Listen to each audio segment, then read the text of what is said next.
되시기를 바랍니다. 오늘은 누가복음 강의 7번째 시간으로 성령 충만한 사가랴의 예언이라는 제목으로 하나님 말씀 살펴보겠습니다. 영어 표기로 보게 되면 이 사가랴와 구약 성경에 이름이 비슷한 사람이 있지 않아요? 스가랴, 사가랴와 구약의 스가랴 선지자 이름이 같습니다. 10개월 동안 말을 못하던 사가랴의 입이 세례 요한이 태어나서 할례를 행하고 요한이라는 그 이름을 짓자 입이 열리게 되었습니다. 그러자 사가랴는 예언을 하는데 개인적인 말이 아니라 성령의 충만함을 받아서 쏟아내는 이야기였습니다. 사실 구약의 선지자들 이후에 약 400년 동안 영적 암흑기를 거치면서 하나님의 예언은 끝난 줄 알았습니다. 그러나 하나님은 사가랴를 통해서 그 예언의 역사를 계속 이어갑니다. 1장 67절을 함께 한번 읽어보겠습니다.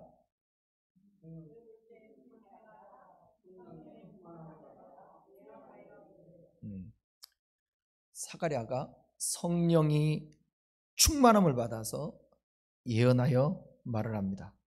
사가랴의 이 예언이 인간의 생각에서 흘러나온 것이 아니죠. 지금 인간적인 말을 하는 것이 아니에요. 성령의 충만함을 받아서 감동하심으로 흘러나오는 것을 볼 수 있어요. 오늘 함께 읽었던 이 본문의 말씀을 사가랴의 찬가라고도 얘기합니다. 누가복음 1, 2장에는 찬가가 5개가 나와요. 첫 번째는 엘리사벳의 찬가가 나옵니다.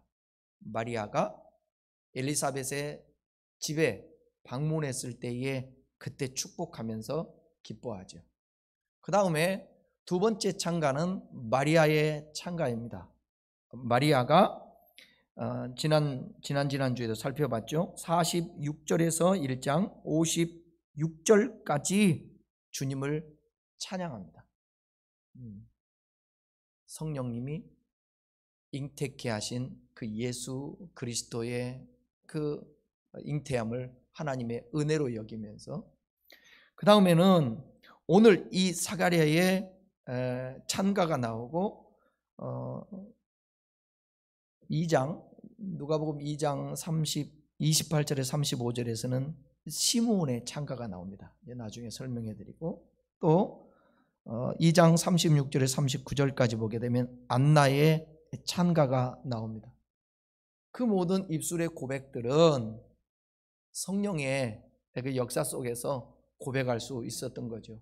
사가랴의 그 입술의 말은 성령 충만함으로부터 나온 것입니다. 여기 성령 충만하다는 말은 뭐냐? 충만하다, 더 이상 채워질 곳이 없어서 흘러넘친다, 그런 의미로 사가랴가 완전하게 그리고 전인격적으로 성령께 사로잡혀 있음을 표현하고 있는 것을 볼 수 있습니다. 저도 이 말씀을 전하고 준비하고 또 아까 다시 한번 이게 보는데 마음에 와닿으면서 또 죄송한 마음과 또 찔리는 마음과 오늘 말씀을 통한 사모하는 마음이 있더라고요. 성령이 충만하면 우리의 인간적인 생각, 악한 생각, 어떤 잘못된 계획, 그 다음에 악한 영, 있을 공간이 없는 겁니다. 그러니까 내 잘못된 자아가 있을 공간이 없는 것이고, 악한 영이 머물 수 있는 공간이 없는 거예요. 그분이 충만하게 됩니다. 그분이 내 안에서 충만해갖고, 충만이라는 것은 뭐라고 그랬어요? 흘러넘치는 거예요.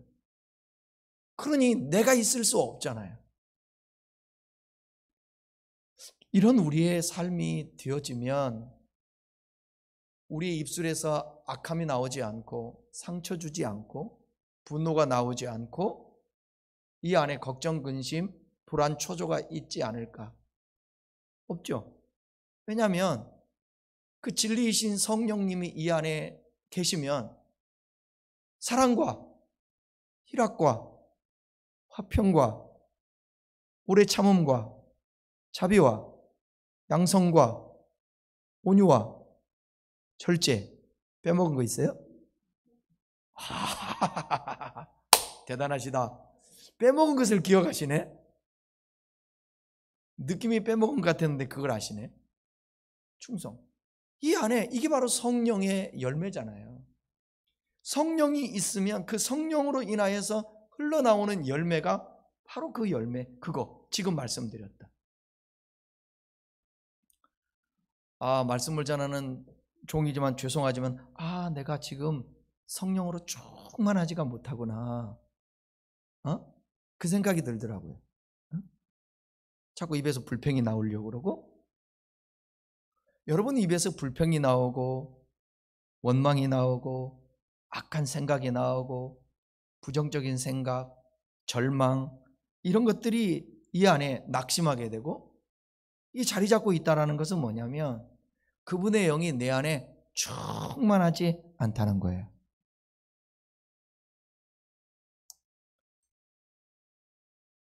사가랴는 예언을 합니다. 예언이라는 것은 뭐냐? 예고하다라는 뜻을 가지고 있는데 성경에서는 주로 하나님의 계시를 선포하다 그런 의미를 가지고 있습니다.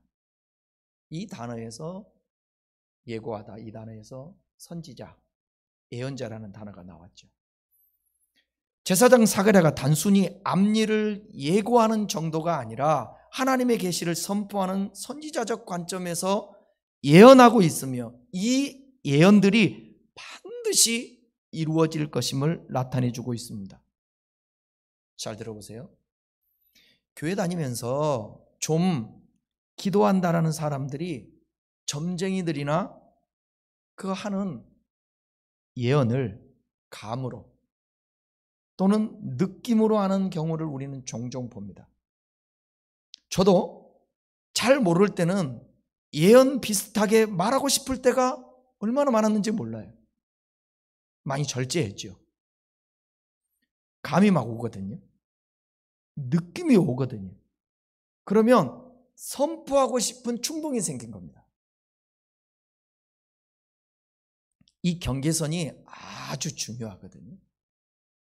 여러분 주변에 기도한다는 사람 좀 보십시오. 그분들이 얘기할 때 내가 기도해 보니까 이래 실수할 확률이 너무 많아요.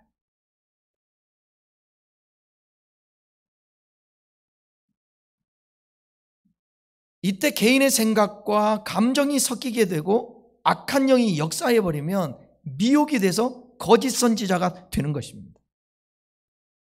열매를 보면 그 나무를 안다고. 여러분 주변에 은사 좀 있다, 예언한다, 기도한다, 내가 기도해 보니까 앞으로 당신의 가정과 뭐 이럴 거야. 그분들을 유심히 보십시오.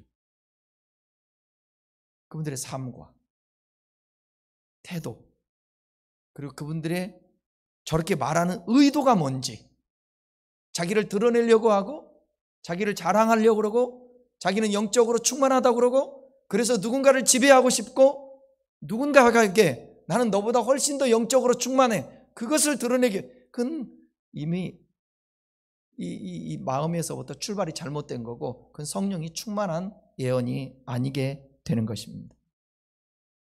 우리가 고린도전서에 보게 되면 은사 중에 예언하는 은사가 있잖아요.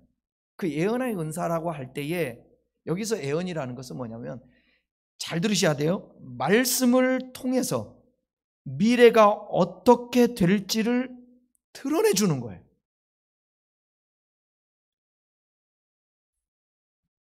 그러니까 이번 대학 시험에 그 학교 어떤 과에 넣으면 될 거야 이런 거 말고 이건 예언이 아니에요.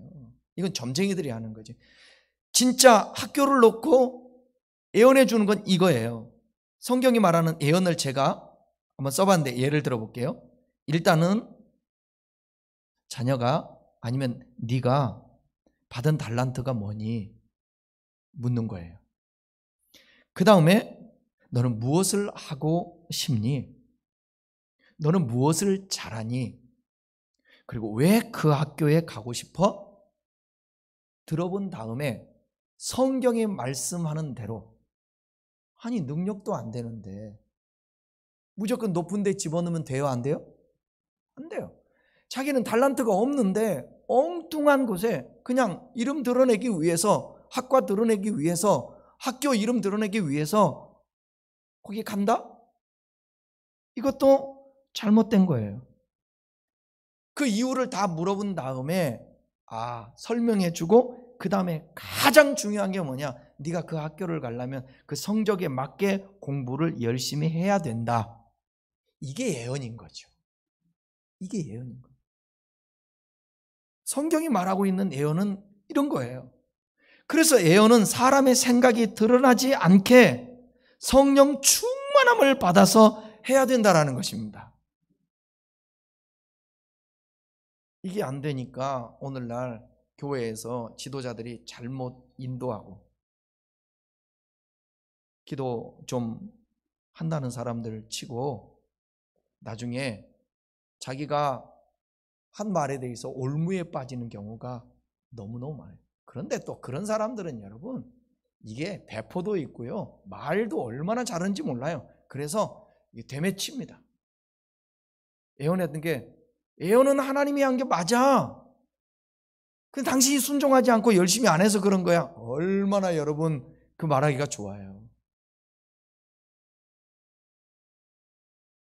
나는 저와 여러분들이 성령 충만 받았으면 좋겠습니다. 그동안에 우리가 많은 성령 충만을 어떻게 해서 받아야 될 것인가, 그런 얘기들 많이 들었는데 제가 설교 준비하면서 생각해 봤어요. 어떻게 해야 우리가 성령 충만할 수 있을까? 많은 것들이 있지만 가장 근본적인 게 뭐냐면, 나의 연약함을 통감하고, 나는 할 수 없습니다. 하나님 아시죠? 나는 본질이 자체가 이 속에서 나오는 게 선함이 아니라 악함이 자꾸 나옵니다. 긍정보다는 부정이 나옵니다. 하나님, 사랑보다는 미움이 있습니다. 영적인 것보다는 육적인 것에 관심이 많고요, 위의 것보다는 땅의 것이 더 많습니다. 절제도 잘 안 되고요. 그것을 자각하고 자기를 인정하는 것입니다. 하나님 앞에 고백하는 거예요. 나는 하나님 이래요. 그리고 나서 사모하는 것입니다. 하나님, 이 부족한 나를 좀 하나님의 영으로 채워주세요. 그 간절함, 다시 얘기하면 사모함이 우리에게 있어야 되는 거예요. 사모함, 집중력이 있어야 되는 거예요. 하나님, 나 아시죠? 부어주세요. 충만하지 않으면 안 됩니다. 이 외마디에 해놓고 말고 더 간절하게. 왜 오래 기도해야 되고 왜 많이 기도해야 되는 이유가 뭐냐? 그냥 단순하게 기도하면 그것이 하나님의 역사인지 몰라요. 우연이라고 생각해. 기도해놓고 어쩌다 됐겠지 이렇게 생각해. 그래서 여러분, 성령의 충만을 받았던, 가장 강력한 성령 충만을 받았던 사건, 신약성경 사도행전 2장에 오순절에 마가다락방에서 성령이 임하잖아요. 이때 여러분 기도했는데 며칠을 기도했다고요? 잊어버리지 말아요. 10일 동안 기도해요. 10일 동안. 거기 모여 있는 사람들이 마음을 다하고 뜻을 다해서 모여서 10일 동안 기도했다. 그러면 여러분 보세요. 여기서 10일 동안 기도했다라는 것에 있어서 가장 먼저 오늘 우리가 살고 있는 현실에서 가장 부딪히는 게 뭘까요? 네? 오늘날 우리가 10일 동안 모여서 기도할 수 있을까요? 초대교회처럼? 그렇게 하자는 얘기가 아니라, 그만큼 너희는 예루살렘을 떠나지 말고 하나님께서 분부한 성령을 기다리라. 그리하면 성령의 충만함을 받을 것이다. 우리 주님이 약속하셨잖아요. 그것을 받기 위해서 마가다락방에 모였어요. 여기서 말하고 싶은 것은 뭐냐면 간절함이에요. 직장도 일하는 것도 뭐 하는 것도 다 뒷전인 거예요. 그럼 모여서 마음을 같이 해서 힘을 다해서 오늘 이 시대에도 저와 여러분들이 그러한 마가다락방의 기도는 아니라도 우리의 살아가는 삶의 순간순간 하나님 앞에 고백하며 사모하는 마음을 가졌으면 좋겠습니다. 여기 있는 최소한의 여러분들은 진짜 바라옵기는 여러분 때문에 누군가가 불행하거나 여러분 때문에 누군가가 속상하거나 여러분 때문에 누군가가 힘들게 그렇게 살지 마십시오. 여러분이 성령으로 충만하십시오. 그래서 누군가에게 힘을 주고 용기를 주고 세워줄 수 있는 그런 사람들이 되었으면 좋겠습니다. 사가랴는 인간적인 말을 하지 않았습니다. 자기 말을 하지 않았습니다. 처음에는 가브리엘 천사가 나타나서 엘리사벳과 자신 사이에 애가 있을 거라고 말했을 때에 도저히 믿어지지가 않았습니다. 믿어지지 않죠. 그런데 하나님이 역사하니까 그것을 자기가 경험하고 나서 이따가도 말씀드리겠지만 하나님의 영으로 주님을 절대적으로 신뢰하다 보니까 하나님의 성령이 충만해지는 거예요. 그리고 하는 말이 진짜 우리 함께 읽었지만 오늘은 앞부분 1, 2절만 살펴볼 거예요. 이 내용이 길기 때문에 성령 충만한 예언을 성경을 통하여 토대로 해서 예언을 하잖아요. 구약적인 요소를 가져다가 예언을 해요. 그리고 주님이 하나님이 말씀해 주신 걸 가지고 예언을 해요. 자기 말을 하는 것이 아니라는 것입니다.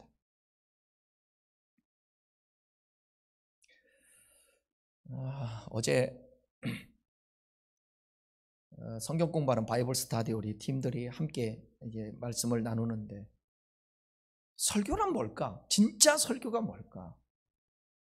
그런 얘기들을 나눴는데 당연히 회중이 있으니까 또 설교도 하는 거니까 들을 수 있는 들을 수 있는 귀가 있으니까 때로는 들어야 될 소리, 듣고 싶은 소리를 이렇게 해야 되기도 하지만 오늘 이 시대는 너무 회중과 청중 중심의 설교가 된다는 거죠. 그러다 보니까 목회자도 설교를 할 때 유혹을 받아서 자꾸 인간적이고 세상적이고 이런 얘기, 사람의 말을 많이 할 때가 있는 거예요.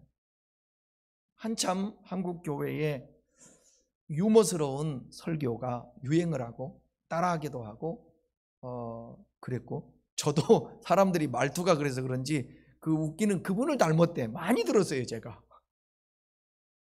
근데 비판하는 거죠. 웃는 것도 좋다 이거예요. 유머도 좋다 이거예요. 이와도 좋다 이거예요. 사람의 말을 하는 것도 좋다 이거예요. 그래 더 중요한 것은 뭐냐면 그 모든 것의 초점은 하나님의 말씀을 드러내 자신을 그 말씀 앞에 초청하고 세우고 거울로 보게 하는 거예요. 근데 여러분들이 설교를 들으면서 여러분이 봐야 돼요. 지금 스가랴 같이 내가 스가랴가 돼야 되는 거예요.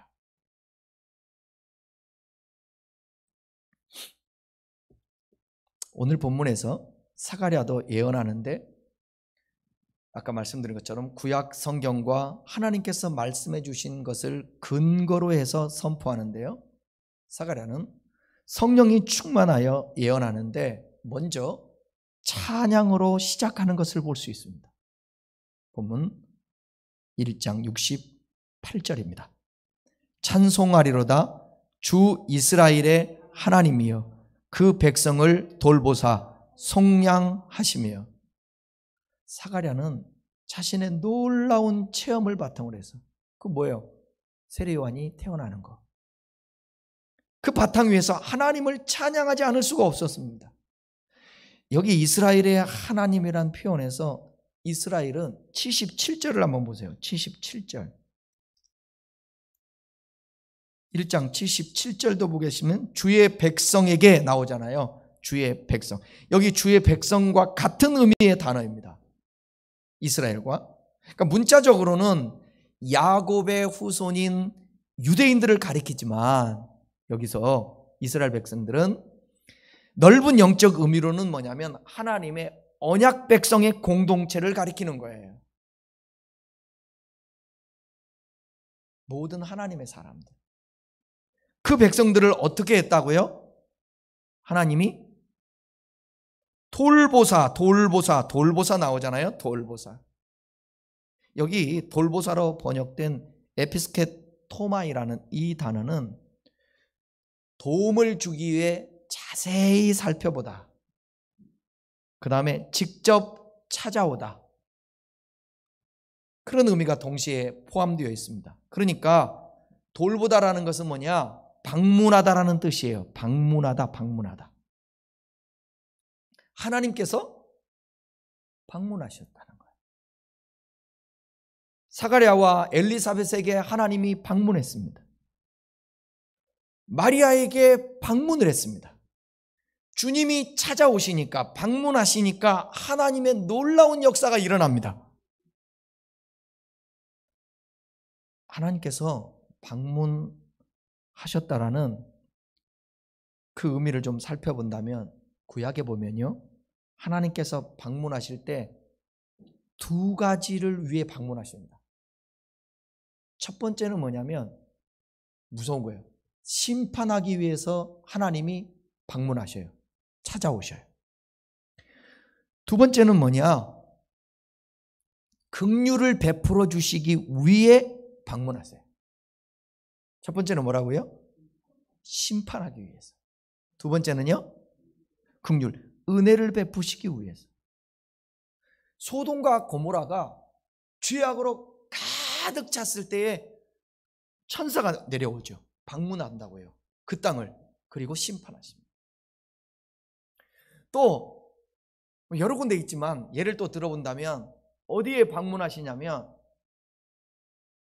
교만에서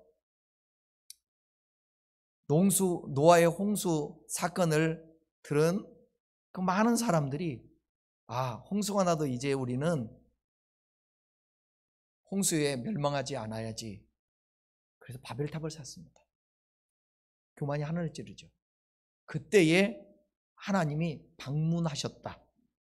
여기 한번 성경을 보십시다. 창세기 11장 5절입니다. 읽겠습니다. 여호와께서 사람들이 건설하는 그 성읍과 탑을 보려고 내려오셨다. 여기 보려고 내려오셨더라. 이게 방문. 이게 방문이에요. 무섭죠, 여러분? 나는 이 땅에 주님이 심판하러 방문하면 안 된다고 생각해요. 여러분의 가정에도 하나님의 심판이 방문하면 안 되죠. 하나님의 심판을 위해서, 하나님이 심판하기 위해서 방문할 때 우리에게 필요한 게 뭐예요? 이스라엘 백성들이 출애굽할 때에 바로가 보내주지 않으니까 어떤 일이 마지막에 재앙이 있죠. 무슨 재앙이에요? 장자의 재앙이에요. 심판이, 재앙이 방문을 합니다. 이 방문을 피하려면 어떻게 하죠? 6월절에 어린 양의 피 발라야 돼요. 그러니까 저와 여러분의 가정에 심판의 방문이 있지 않기 위해서는 문설주 임방에 그리스도의 피를 발라야 돼요. 예수 믿는 것은 받은 증거만 도다. 예수 귀한 예수 믿음 더욱 주소서. 믿음으로 그리스도를 모셔드리고 이 가정 가운데 하나님 역사하여 주셔서 재앙이 방문하지 않게 해주십시오. 나사렛 예수 이름으로 선포하는 것입니다. 그리고 기도하는 것입니다. 하나님, 우리의 자녀들의 가정에 재앙이 틈타지 말게 해주십시오. 방문하지 않게 해주십시오. 이 악한 영이 방문하면 여러분, 도둑놈이 들어오는 거예요. 악한 영이 방문하면요, 질병이 들어오는 거예요. 악한 영이 방문하면요, 보이시피신도 들어와요. 보이스피싱 들어와가지고 돈이 날려가게 만들어요. 그러니까 여러분, 우리가 기도해야 하는 거야. 이런 말씀을 들으면서라도 생각해 보세요. 설교 들으면서 딴생각하기보다 아버지 하나님, 주님 방문하심이 심판의 방문이 되지 않게 해주십시오. 재앙의 방문이 되지 않게 해주십시오. 그렇게 하면 집중도 되고 기도도 되고 말씀도 듣고, 그 다음은 긍휼을 베푸시기 위해서 방문을 하세요. 부름이었던 아이를 낳지 못했던 사가랴를 찾아오셔서 이삭을 주시는 그 문맥을 보게 되면 여기도 방문이라는 단어가 나와요. 자, 창세기 21장 1절을 한번 보겠습니다. 여호와께서 말씀하신 대로 사라를, 여기 나오죠. 돌보셨고, 이 돌보셨고, 이 단어가 방문, 찾아오셨다는 거예요. 돌보셨고 여호와께서 말씀하신 대로 사라에게 행하였으므로 사라가 임신하고 하나님의 말씀하신 시기가 되어 노년에 아브라함에게서 아들을 낳은. 하나님이 그냥 사가랴와 엘리사벳에게 뜬금없이 갑자기 그냥 한 게 아니라 이미 구약시대 때 역사하신 그 하나님, 계시해 주었던 그 하나님, 아브라함과 사라에게 나타났던 그 하나님이 엘리사벳과 사가랴에게도 나타나신 거예요. 그때 방문하셨던 주님이 이때도 방문하시는 것입니다. 그때 2000년 전에 방문하신 그 주님이 오늘 우리 이 시대에도 우리 교회에 방문하기를 바랍니다. 저와 여러분과 삶 속에, 자녀들에게, 직장에 하나님 방문해 주십시오. 찾아와 주십시오. 이렇게 하나님이 이스라엘 백성들을 돌보셨다라고 사가랴가 말할 때에 사가랴는 수많은 말씀들, 그동안에 하나님이 돌보셨던, 그 방문하셨던 것들을 기억하는데, 그 하나님이 나에게 방문하셨다. 그리고 이스라엘 백성들에게 방문하실 것이다.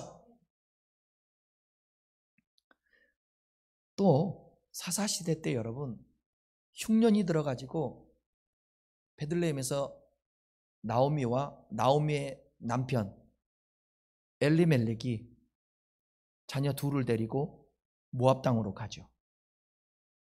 그 모압 땅에 갔는데 여러분, 그러니까 하나님의 인도를 받아야 돼요. 인간의 결정하고 나아가는 것이 필경 지금 보기에는 좋지만 나중에는 그것이 우리에게 아주 고통일 수가 있어요. 흉년을 피하기보다 하나님 앞에 기도하고 묻고 움직여야 되는데, 그냥 엘리멜렉 그냥 모압 땅으로 갔는데 모압 땅에서 엘리멜렉이 죽어요. 그리고 결혼까지 다 했던 두 아들이 죽어요. 그리고 나오미와 자부가 두 며느리가 남았어요. 이때의 소문이 들려옵니다. 어떤 소문이냐? 자기 고향 땅 베들레헴에 하나님이 그 백성들을 돌보셨다라는 소리를 들어요. 그리고 나오미가 고향으로 돌아가려고 하는 그 장면에서 한 말씀이 성경 룻기 1장 6절에 나옵니다. 함께 읽어보겠습니다. 그 여인이 모압 지방에서 여호와께서 자기 백성을 돌보시사 그들에게 양식을 주셨다함을 듣고 이에 두 며느리와 함께 일어나 모압 지방에서 돌아오려 하여. 소문이 들린 거예요. 하나님이 그 베들레헴의 흉년 가운데 있었던 그 백성들이 뭘 줬다고요? 양식을 주셨다는 거예요. 뭐에서요? 그 백성들을 돌아보사. 이분이 하나님이세요. 여러분, 어떤 양식이 필요하세요? 우리 주님 앞에 이 들으면서 할 거라고 뭐예요? 주님, 저에게도 양식이 필요합니다. 생명의 양식 필요합니다. 또 오늘 일용할 양식 필요하고, 환난과 위기에 처한 자기 언약 백성을 향한 하나님의 은혜와 사랑을 잘 나타내고 있는 것을 볼 수 있습니다. 그분이 본문에서 보게 되면 하나님이 방문하셔서 이스라엘 백성들을 방문하셔서 어떻게 하셨다고요? 성경에 돌보사 속량하셨다고 말씀하고 있습니다. 속량. 이게 지금까지 얘기했던 어떤 방문 축복보다도 주님이 찾아오셔서 방문하셔서 이스라엘 백성들에게 베푼 속량. 속량이라는 단어는 뭐냐면 속전을 내고 놓아주다 그런 거예요. 그러니까 돈을 지불하고 놔주는 거예요. 구속하는 겁니다. 해방, 자유 그런 뜻을 갖고 있어요. 이 속량이. 신약시대 여러분, 신약시대 때에 한 파피루스에서 파피루스, 글씨를 쓰는 종이 이 파피루스에서 이 속량이라는 단어가 발견이 됐는데 거기에 보게 되면 속죄금을 치르다. 속죄금을 친다는 말은 뭐냐면 이것은 법률적인 전문 법률 용어예요. 그러니까 우리가 여러분 집행유예 몇 년에 그 다음에 벌금, 추징금 얼마 그러잖아요. 2억, 1억 5천 하잖아요. 그것을 지불하는 거. 그거를 속량이라고 그 당시에 썼었어요. 그러니까 누군가가 한 사람의 죄값을 대신 지불하고 그 사람에게 자유를 주는 것, 그 의미하는 거예요, 이게. 그 당시에. 종합해 보면 뭐냐? 이 속량이라는 것은 하나님의 구속 사역과 관련해서 예수 그리스도께서 인간들의 죄를 대신해 십자가에서 돌아가시고 그 피값으로 말미암아 사람들이 죄값을 받는 것을 예수님이 대신 죄값을 지불하는 것입니다. 그래서 여러분 십자가에서 예수님이 마지막 하신 말씀이 뭐라고요? 그 다 이루었다라는 말을 갖다가 헬라어로 뭐라고 그러죠? 테텔레스타이. 다 이루었다. 다 이루었다라는 것은 뭐냐면 지금 제 기억에 영수증을 쓰고 값을 지불했다. 이 뜻인 거예요. 테텔레스타이. 예수님이 십자가에서 내가 죄로 말미암아 죽어야 될 것들, 지불해야 될 사망을 예수님이 사망 당함으로 지불하셨다라는 거예요. 누가 여러분 이게 기독교인 거예요. 이게 기독교인 거예요. 이것 때문에 유명한 프랑스의 르네 지라르가 예수를 믿게 된 거예요. 에?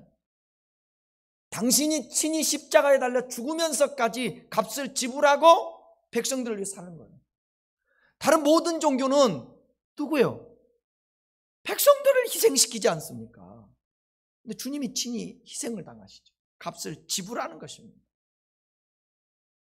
하나님은 죄로 인해 멸망당할 수밖에 없는 인간을 돌아보사 그들을 죄와 사망에서 구원하시기 위해 그들의 죄를 속량하시기로 작정하셨습니다.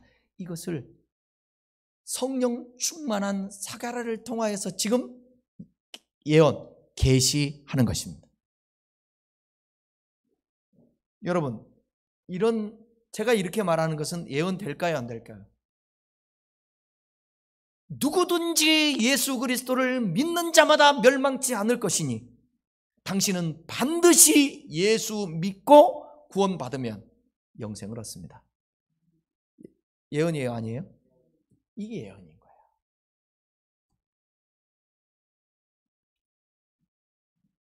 사가랴는 바로 지금 이러한 그리스도의 속죄 사역과 구원의 은혜를 미리 내다보고 하나님께서 행하실 역사를 찬양하고 있는 것입니다.